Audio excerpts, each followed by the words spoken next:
Sa ibang balita, sa bisa ng warrant of seizure and detention, kinumpiska at dinala sa compound ng Independent Commission for Infrastructure ang 8 mamahaling sasakyan sa Taguig na pagmamay-ari umano ni dating Congressman Saldico. May unang balita si Rafi Tima. Mga mamahalin at armored o bulletproof na mga SUV ang tumambad sa mga tauhan ng Independent Commission for Infrastructure, Bureau of Customs at HPG sa third floor ng parking ng condominium building na ito sa BGC Taguig. Ang mga mamahaling sasakyan, subject na warrant of seizure and detention ng Bureau of Customs dahil walang mga kaukulang papeles. 8 sa 9 na nasa listahan ang nakita ng raiding team. Subject of the search warrant are 9 motor vehicles, but unfortunately, we are able to confiscate 8. Sa ating pagsusuri, ito ay hindi nakitaan ng kaukulang record sa ating system sa BOC, no? Kung kaya't ating nakumbinsi ang korte na mag-issue ng kaukulang search warrant. At ito ay dinalang natin ngayon dito for temporary safekeeping hanggang sa tayo ay makapagbigay ng return sa korte at makapagbigay ng ulat sa naging resulta ng ating pagkoconduct at pag-i-implement ng search warrant. Meron tayong Rolls-Royce, merong Lexus, Escalade, may Toyota Sequoia. Isa lang itong Escalade na ito sa mga kukumpiskahin ngayon ng ICI dahil posibleng may kinalaman ito sa dating kinatawan na si Saldico. Bulletproof itong sasakyan na ito, makapal yung salamin at makikita naman dito, ayan, part ito ng bulletproofing niya, kaya nahirapan daw silang buksan.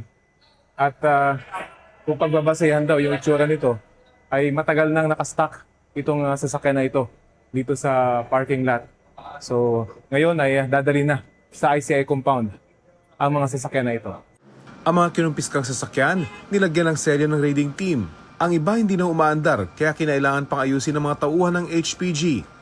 Bukod dun sa mga kotse na subject ng warrant, ay may mga nakita rin yung BOC at yung LTO na mga kotseng may spurious document at kasama na itong Ferrari na ito.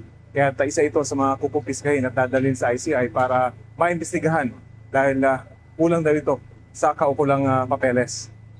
Ang mamahaling Ferrari, nakaalarm na daw sa LTO, kasama ang 14 na iba pang sasakyan na nakarehistro sa mga personalidad at kumpanyang may kaugnayan umano kay Saldico.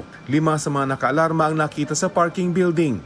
Pag the rightful owners will be able to present valid documents and proof of ownership, I think the ACI will be ready to release those motor vehicles. Sinubukan pagpigilan ng nagpakilalang abogado ng kondo ang paglabas ng mga sasakyan ito dahil hindi raw sila kasama sa warrant.